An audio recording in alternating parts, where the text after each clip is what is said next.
अगर हम गिनने लगे तो काफ़ी ज़्यादा यहाँ पे इमारत हैं। वो देखें जी, ये जो सबसे आपको ऊंचा नज़र आ रहा है बड़ा, यहाँ से तो शायद पता नहीं कैमरे से कैसा नज़र आ रहा है, वहाँ से नेकेड लाइट से वो जो ऊंचा नज़र आ रहा है वो यहाँ का टीवी टावर है, वो फ्लेम टावर्स हैं यहाँ पे। बाकी ये दूसरे टावर्स भी आपको नज़र आ रहे हैं। और ये हमारी बैक साइड के ऊपर मैरियट होटल है, समंदर के अंदर काफ़ी आगे आके इन्होंने डेक भी बनाए हुए। बिस्मिल्लाहिर्रहमानिर्रहीम, अस्सलातु वस्सलामु अला सय्यिदिल अंबिया वल मुरसलीन व अला आलिहि व अस्हाबिहि या रहमतुल लिल आलमीन। आज का व्लॉग है बिल्कुल मुख्तलिफ। आज से पहले ट्रॉटर पाकिस्तान पे आपने देखे थे पाकिस्तान के मनाजिर, और आज मैं मौजूद हूँ आज़रबाईजान के अंदर। और मैं खड़ा हूँ इस वक्त बाकू इंटरनेशनल एयरपोर्ट पर। ये हैदर अली इंटरनेशनल एयरपोर्ट है। बाकू हम कैसे आए हैं, आप कैसे आ सकते हैं, रास्ता कितना है और कितनी दूर का ये सफ़र है, तो सारी डिटेल आपको वीडियो के अंदर बताएंगे। तो देखते रहिएगा ट्रॉटर पाकिस्तान। जहाज़ का जो सफ़र है वो बहुत ज़्यादा लंबा था, काफ़ी ज़्यादा तवील था। हम लोग कल रात जो है 11 बजे एयरपोर्ट पर तकरीबन पहुंच गए थे, सियालकोट इंटरनेशनल एयरपोर्ट पर। वहाँ से हमने फ़्लाइट ली थी और फिर तकरीबन 3 घंटे हमें बोर्डिंग और आप कह लें कि अपना इमिग्रेशन कराते वक्त लग गए। और जैसे ही हम फ़्लाइट में बैठे तो हार्डली 15-20 मिनट, आधा घंटा लगा था तो फ़्लाइट भी हमारी उड़ गई। तो कतर एयरवेज़ से हमारी ये फ़्लाइट थी जो तकरीबन 4 घंटे की फ़्लाइट बनती है। हार्डली 12 मिनट के अंदर हम लोग लाहौर आ गए। यानी लाहौर, जहाज़ लाहौर ऊपर था और ऊपर से ही गुज़रता हुआ ये बरास्ता गवादर के ऊपर से सी के ऊपर आ जाता है, और सी से फिर मस्कत सामने नज़र आ जाता है। मस्कत आता है, मस्कत के बाद ये जनाब ये जहाज़ दुबई के ऊपर से गुज़रता हुआ, जहाँ दुबई की चमचमाती हुई लाइटें रात के 2 बजे के करीब, 3 बजे के करीब, क्योंकि अगर हम वहाँ पे 3 बजे चलें तो दुबई में इस वक्त 2 घंटे पीछे हो जाता है अरब अमारात के अंदर। तो इसी वजह से दोहा में अरब अमारात के अंदर अगर हम वहाँ पे 5 बजे पहुँचे थे तो वहाँ पे 3 बजे हुए थे। और रात के वक्त इतना ज़बरदस्त और ख़ूबसूरत जो है नीचे दुबई का मंज़र नज़र आ रहा था, जहाँ पर पूरा शहर है वहाँ पूरा शहर नज़र आ रहा था। और इसके अलावा जैसे ही शहर की बत्तियाँ ख़त्म होती थी साथ ही समंदर वाज़े तौर पर पता चलता था कि यहाँ पे समंदर, अगर आप वीडियो में भी देख सके तो आपको नज़र आ रहा है कि ये वीडियो में कितना ही खूबसूरत नज़र आता है। और दुबई के बाद तकरीबन 1 घंटे की मज़ीद फ़्लाइट है कतर की, दोहा की। और वहाँ पे हम जब लैंड हुए, ये भी अभी सूरज नहीं निकला था, सूरज अंधेरे में ही हम अंदर एयरपोर्ट के ऊपर ही मैं वीडियो और व्लॉग बनाना शुरू कर दिया था। तो वहाँ के सिक्योरिटी गार्ड ने आगे मुझे मना कर दिया कि यहाँ पे ना बनाएं आप। तो अभी हम होटल के लिए निकलने लगे। ये सारा ग्रुप जो मेरी बैग पे देख रहे हैं, इन्हीं ग्रुप के साथ आया हूँ मैं। बाकू में आते ही आपको ये शुद्ध किस्म की टैक्सियाँ ज़्यादा नज़र आएंगी। ये सरकारी सरबराही में चलाई गई है और ये इलेक्ट्रिक व्हीकल्स हैं। इसके अलावा भी दूसरी टैक्सीज़ मौजूद है, लेकिन ये सुर्ख रंग की टैक्सियाँ यहाँ ज़्यादा नज़र आती हैं। एयरपोर्ट से बाहर निकलता ही ग्रुप के लिए यहाँ वो बड़ी बसेस का अरेंज किया, तो अंदर चलते हैं, यहाँ की बसेस भी आपको दिखाता हूँ।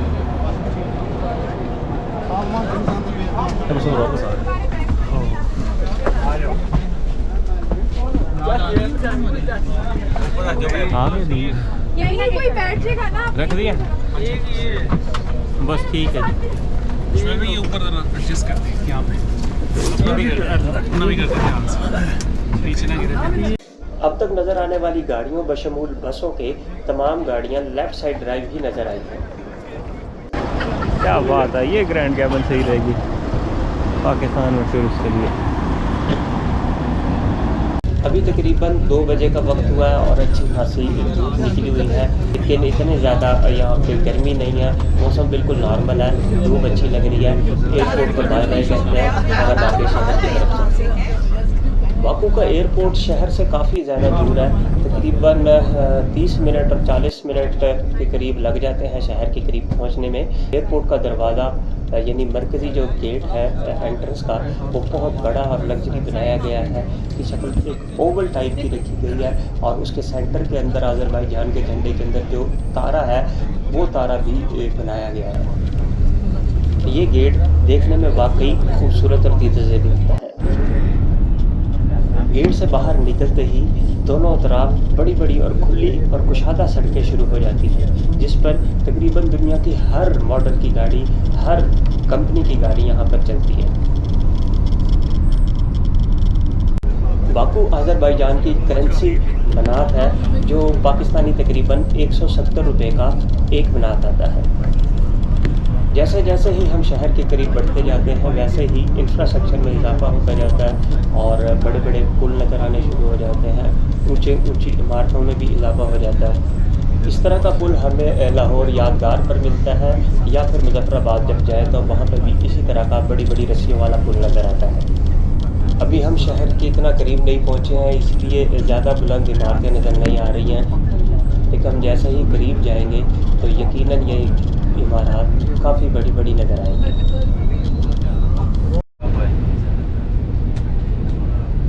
अज़रबैजान ने बाकू को बड़े खूबसूरत अंदाज में डेवलप किया है। ग्रीन बेल्ट वाज़े तौर पर नज़र आ रही हैं और बड़ी तरीके के साथ इनको मेंटेन किया गया है। और यहाँ पे आप इस वक्त 2-2:30 बजे के करीब रश भी देखें तो काफ़ी ज़्यादा रश है। सड़कों के ऊपर गाड़ियों की तादाद काफ़ी ज़्यादा है।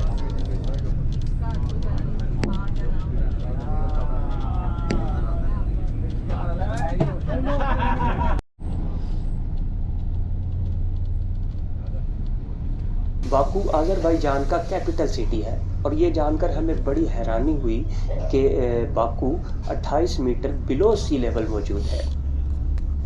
बाकू बिल्कुल समंदर के साथ आबाद है। ये समंदर कैस्पियन सी कहलाता है। ये समंदर एक तरफ तो अज़रबैजान और दूसरी तरफ ईरान को लगता है। साहली शहर होने की वजह से बाकू में हर वक्त तेज़ हवाएं चलती रहती हैं और रात के वक्त काफ़ी ज़्यादा ठंड हो जाती है। अज़रबैजान के एक तरफ जॉर्जिया और एक तरफ आर्मीनिया है। आर्मीनिया को लेकर अज़रबैजान का काराबाग की वजह से झगड़ा रहता है। पाकिस्तान और तुर्की ने गैर मशरूत तौर पर अज़रबैजान की काराबाग के लिए हिमायत की। इसलिए अज़रबैजान के लोग पाकिस्तानियों और तुर्कियों से बेपनाह मोहब्बत करते हैं और उनको अपना भाई समझते हैं। इसीलिए हमें जगह जगह पर अज़रबैजान के झंडों के साथ साथ तुर्की और पाकिस्तान का झंडा भी नजर आता है।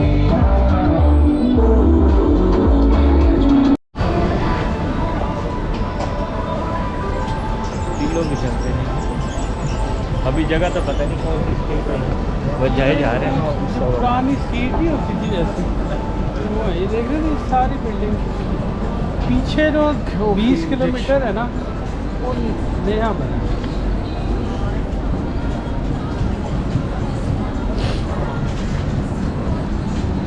इससे ज़्यादा पुरानी नहीं है। ऐसे आगे ना इस तरह की क्या लगा तो बड़ा मॉडर्न है ना। अच्छा, स्टॉल लगा गया सड़कों पे, तो जैसे सऊदीया में नहीं बेचते चीज़ें। हाँ जी हाँ जी हाँ जी, वो तो रेडियो में भी आ जाते हैं। उस तरह भी ये तो मैं यानी इन्होंने ये इस वक्त ये उससे आपके इस्तांबुल से बेहतर है बिल्डिंग्स। अच्छा जी, उससे बेहतर सकते हैं।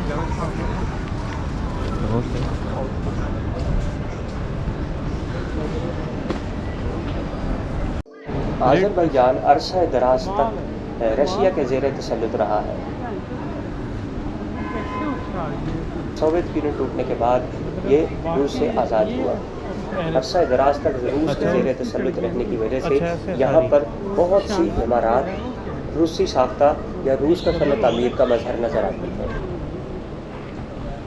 इसीलिए मिनी पेरिस मैं कहता था कैसे हो सकता है यार।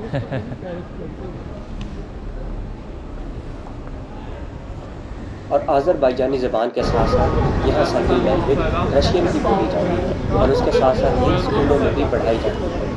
अज़रबैजानी ज़बान में बहुत से अल्फाज उर्दू के मौजूद हैं।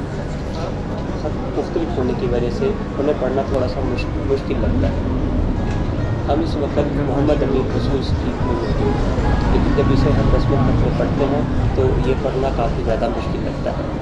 यहाँ मौजूद दोनों अतराफ की इमारत और होटल और नीचे सड़क पर बिछाई गई टाइलें बिल्कुल यूरोपियन फील दे रही हैं। यहाँ महाराज रेस्टोरेंट में खाने का इंतज़ाम किया गया है। बाहर जाकर इंडिया और पाकिस्तान की बिल्कुल भी वैसे तकसीम नहीं है। वहाँ एक दूसरे से वैसे ही खुशगपियाँ लगाते हैं और एक दूसरे से वैसे ही बातें करते हैं। बल्कि एक दूसरे की ज़बान आसानी से समझने की वजह से ज़्यादा बातें इंडियन से ही होती हैं। ये देखें, हुकूमत के साथ साथ यहाँ पर लोगों ने अंदर एकदम ले रहे हैं। आज़रबाईजान के साथ तुर्की के झंडे भी लगाए थे।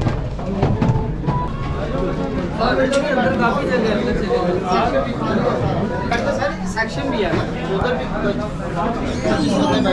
हम लगे।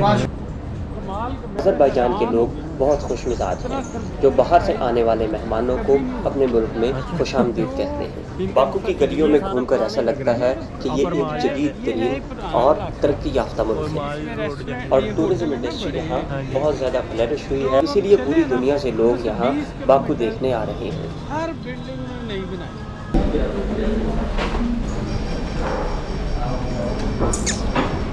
सड़क क्रॉस करने के लिए यहाँ अंडरपास बनाए गए हैं। सड़क क्रॉस करते ही जैसे हम पार आते हैं तो ये साहिल समंदर है। यहाँ लोगों की पसंदीदा गेम चेस है, इसीलिए सड़कों के ऊपर ही बड़े बड़े चेस बोर्ड बनाए गए हैं और लोग यहाँ बड़ी खुशी से खेलते रहते हैं। और इसके साथ साथ यहाँ पर जगह जगह स्कूटी भी नजर आती है जो किराए पर मिलती है। तो टूरिस्ट और यहाँ के लोकल हजरात किराए पर लेकर एक पेट घूमते हैं और फिर वापस कर देते हैं। और उसके साथ साथ कॉटन कैंडी का भी यहाँ बड़ा स्टॉल लगाया है। कॉटन कैंडी को मुख्तलिफ अशकाल के अंदर तब्दील करके सेल किया जाता है। दोपहर का खाना खाने के बाद और चहलकदमी करने के बाद शहर को देखते हुए वापस अपने होटल की तरफ चलते हैं। बादल भी आ गए हैं और मौसम भी काफ़ी अच्छा हो गया है। ये गोल्डन आवर है, इसीलिए सूरज की रोशनी शहर पर बड़ी खूबसूरत लग रही है। बड़ी बड़ी ऊंची इमारतों के साथ साथ यहाँ रशियन स्टाइल की इमारत भी नज़र आ रही हैं, लेकिन सब की सब यहाँ बड़ी तरतीब और मुनज़्ज़म तरीके से बनाई गई है। सिंगल स्टोरी मकानात के बजाय यहाँ पर फ्लैट सिस्टम ज़्यादा है।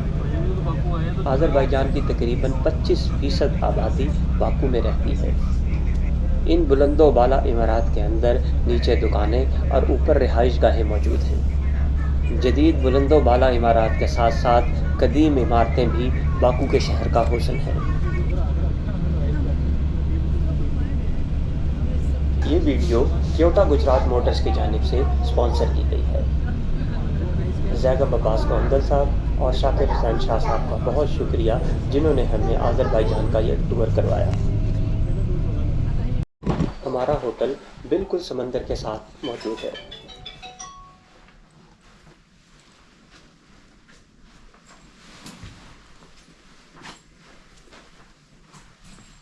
ले जी, हमारा होटल आ गया। ये हमारे बैक साइड के ऊपर मैरियट बाकू के अंदर भी मौजूद है और मैरियट बिल्कुल मौजूद है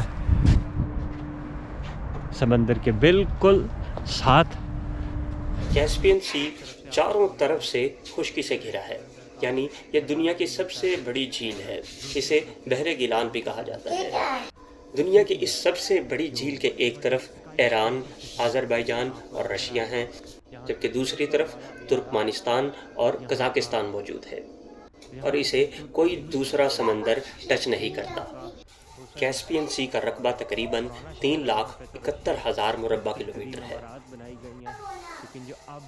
कैस्पियन सी में जहाँ एक तरफ बाकू तो उसके बिल्कुल दूसरी तरफ तुर्कमानिस्तान का शहर तुर्कमनबाशी मौजूद है। शाम का वक्त है, सूरज गुरूब हो रहा है और बाकू का नज़ारा इंतहाई खूबसूरत मालूम होता है। एक तरफ तो सूरज जहां अपनी पूरी किरणों समेत समंदर के अंदर उतरता नज़र आता है, तो दूसरी तरफ बाकू का शहर बुलंदो बाला इमारत के साथ इंतहाई खूबसूरत मंजर पेश करता है। होटल के बिल्कुल बाहर समंदर का नज़ारा लेने के लिए और चहलकदमी करने के लिए समंदर के अंदर तक रास्ते बनाए गए हैं, जिनको चारों तरफ से फेंडर लगाकर महफूज किया गया है, जहां लोग आकर समंदर के दरमियान बैठकर खूबसूरत मौसम को एंजॉय करते हैं।